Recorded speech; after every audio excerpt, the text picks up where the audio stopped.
The gasket forms a sill between the fuel cap and the fuel tank. The cork gasket fits inside the fuel tank cap. Over time, the gasket will break down and crack or tear. This can allow fuel to leak from the cap. A faulty cap gasket should be immediately replaced to prevent a dangerous gas fire. Replacing the gasket is a repair that you can do yourself, and I'm going to show you how. Hi, I'm Mark Socha.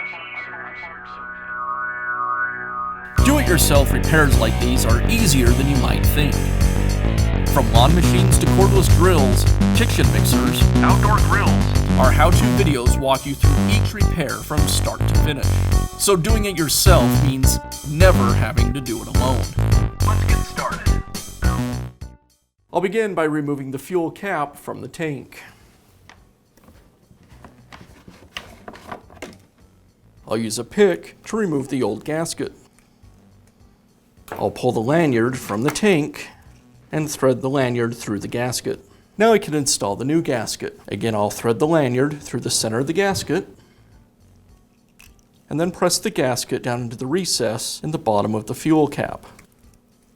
Once the gasket's in place, I'll reinsert the lanyard into the fuel tank